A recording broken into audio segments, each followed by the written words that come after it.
Assalamualaikum warahmatullahi wabarakatuh. Di sini saya Wafik Ulinuha mau mencoba menjelaskan tentang SVM. Jadi menggunakan Python. SVM kemarin saya mendapatkan tugas AI. Jadi di sini kita langsung membahasnya. SVM-nya itu di sini nanti ada dua sub. Jadi nanti saya mencoba untuk menggunakan dua buah dataset. Nanti pertama itu pakai dataset yang sudah ada di lokal saya. Jadi nanti kita pakainya Jupyter ini. Nah, ini dataset Bill Convert. Dataset Bill Convert ini saya dapat dari sini arsip ICS Edu ini. Ini yang untuk banknote. Terus yang ini sama aja sih, sama dari arsip. Ini dataset untuk iris. Jadi ada banknote sama iris. Nah, ini banknote-nya udah saya tarik ke lokal jadi CSV. Langsung saja untuk Python SVM-nya. Pertama, kita import dulu, import library-nya. Di sini saya mau menggunakan Panda, NumPy sama Matplotlib biasa. Import dulu. Setelah itu kita panggil jadi datasetnya yang kebetulan ini di lokal dan satu file, maka langsung panggil aja dengan menggunakan data pd read csv billconvert.csv sesuai namanya. Setelah diimport, kita bisa explore isinya. Jadi isi dari datasetnya kita bisa tahu menggunakan data.sep. Jadi ini gunanya itu untuk mengetahui. Jadi di bill convert itu sebenarnya kita ada berapa data itu kita bisa tahu. Di sini ada 1372 data row dan 5 baris. Nah, bentuk datanya itu kita bisa lihat juga. Kita ambil untuk 5 pertama bisa dipanggil dengan data.head ini. Di ada 5 kolom juga. Jadi ada varian, skenews, courtois, entropy dan kelas. Nah, ini kelasnya ini kosong. Kebetulan karena kelasnya kosong, maka kita eh, apa namanya? Drop ya. Karena ini kita drop saja karena ini tidak ada datanya kosong, kita drop. Nah, di drop di mas. Terus untuk kelasnya sebagai apa ya? Data cadangan. Jadi nanti disimpan. Jadi sebenarnya nggak benar-benar dihapus, tapi kita simpan aja di variable y. Oke.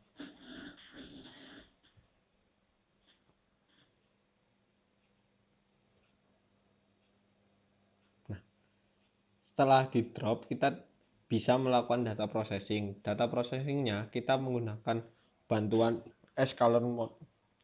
Jadi modul sklearn itu sudah tersedia, ada model selection. Terus kita ambil train test split. Ini didefinisikan dulu x train dan x testnya, y train dan y testnya. Ini train test split. Terus dipanggil isi x-nya dan juga y-nya. Terus test size-nya. Nah, ini saya gunakan 0,2.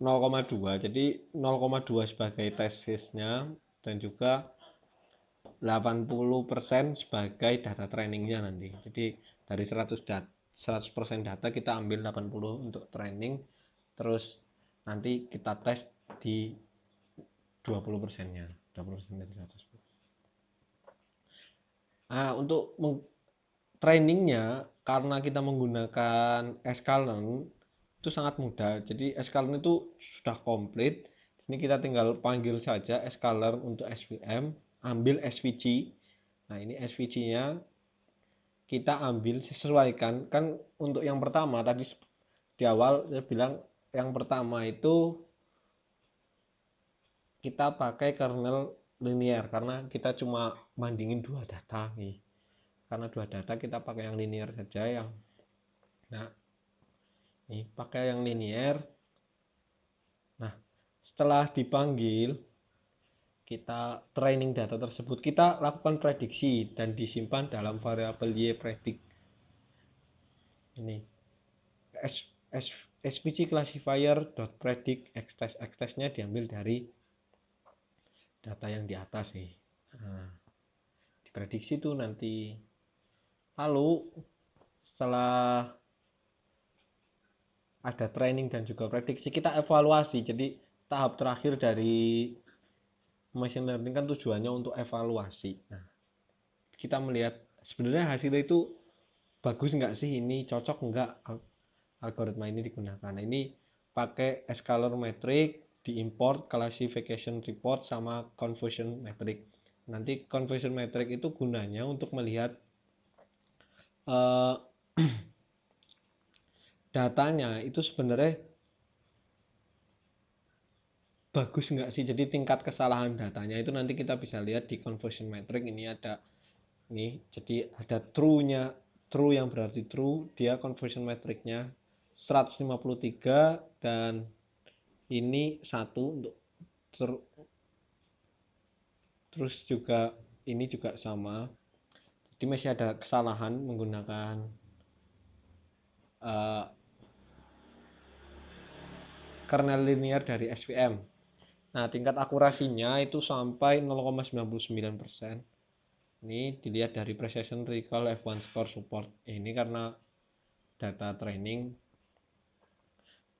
data yang kita ambil datasetnya dari itu ya, mungkin tingkatnya bakal tinggi sekali. Nah, ini biar lebih mudah kita juga bisa nampilin dalam bentuk seperti ini. Tingkat akurasinya itu 0,9890. Jadi cukup memuaskan jika menggunakan SVM kernel linear untuk membandingkan dua dataset. Bukan dua dataset, tapi membandingkan dua kelas dalam dataset. Terus ini saya juga ini, jadi buat pembanding aja, yang tadi itu di awal itu menggunakan kernel linear. Nah, ini walaupun beda dataset. Nah, ini nanti kita nyoba dataset iris. Di dataset iris ini isinya, jadi ambilnya langsung dari sini. Ini diimpor langsung dari URL-nya.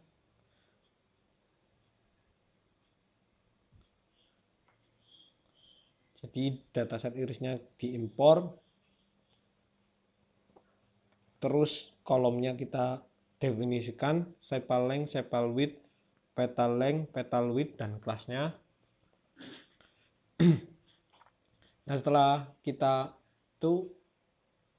kita masukkan ke dalam pandas data frame. Jadi pd read, ini pd-nya dari sini, pd read URL, terus nama yang kita bentuk sesuai keinginan kita nanti. Nah, setelah diimpor nanti kita bisa tahu nih sebenarnya isi dari ini, data ini itu berapa sih banyaknya. Oh, ternyata menggunakan SEP, fungsi SEP dalam ini, kita bisa tahu, oh isinya itu 150 dan juga 5. Ini cuma sedikit. Terus dilihat bentuk datanya itu seperti apa polanya. Kita bisa lihat, ambil 5 yang pertama, ada sepal length, sepal width, petal length, petal width. Terus ini kelasnya itu iris setosa. Ini berhubung kelasnya iris setosa, langsung di drop ya, karena ini bukan berupa ini data angka. Ini kita drop iris data.drop class, terus disimpan kelasnya dalam variabel y.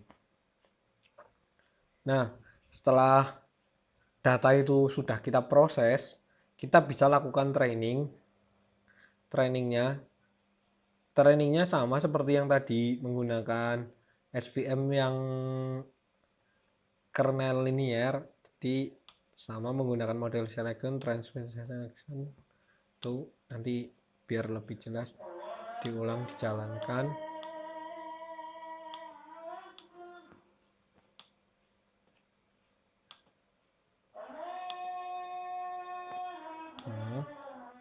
Terus kita lakukan processing biar datanya terlihat.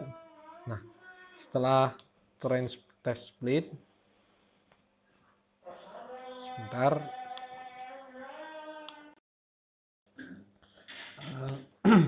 Setelah melakukan train test, kita bisa langsung menggunakan training langsung. Jadi training menggunakan algoritma Polly. Jadi bukan algoritma Polly, maksudnya ini algoritma SVM kernel Polly. Nah, ini maksudnya. Jadi kita coba dulu data yang tadi kita udah di train test split, kita train. Ini hasilnya sudah. Nah, ini kernelnya sudah bisa dibaca, kernelnya Polly. Lalu kita bisa prediksi dulu, evaluasi algoritma SVM kernel Polly. Nanti jadi ada 3, jadi tadi Polly, Gaussian RBF sama sigmoid. Nah, itu nanti kita bandingkan hasilnya. Sebenarnya dari S3 SVM ini yang bagus itu yang mana sih kernelnya? Ini kalau dengan Polly itu hasilnya, ulangi ini training terus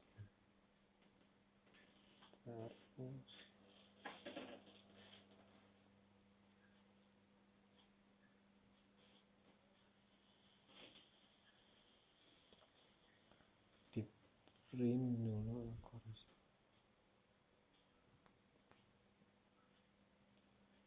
Ini diulang dari sini ya. Ternyata di datanya ada yang bermasalah karena bandingin itu harusnya dari awal.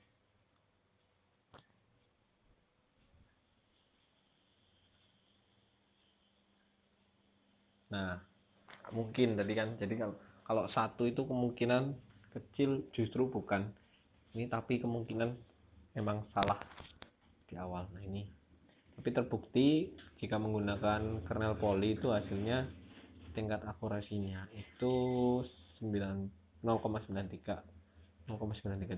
Jadi nah, ini Gaussian matrixnya ini dapat dilihat,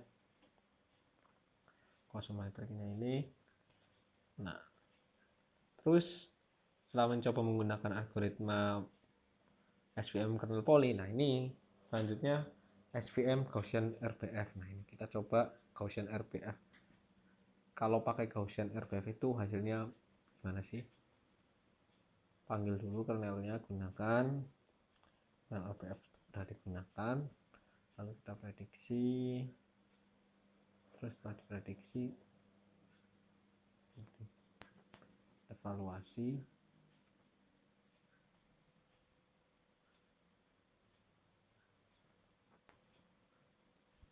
Jadi kalau menggunakan Gaussian RBF hasilnya itu berapa sih? 0,97. Jadi hasilnya hasilnya seperti ini. Jadi menggunakan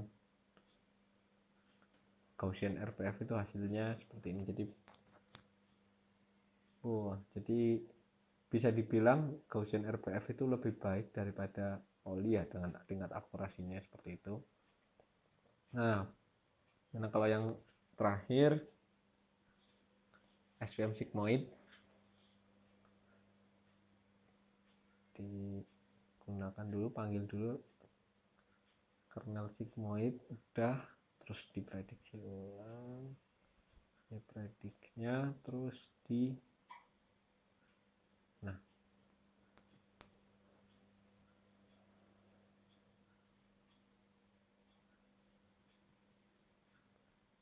banget kita. Pasti ada yang salah ini. Kalau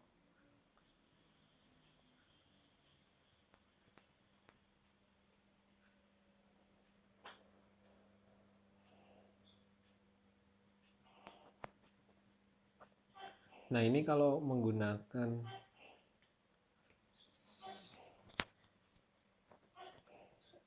sigmoid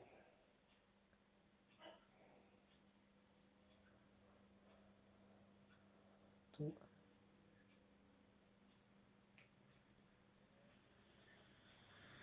wah, tingkat akurasinya rendah banget. Jadi bisa dibilang dari ketika kernel SPM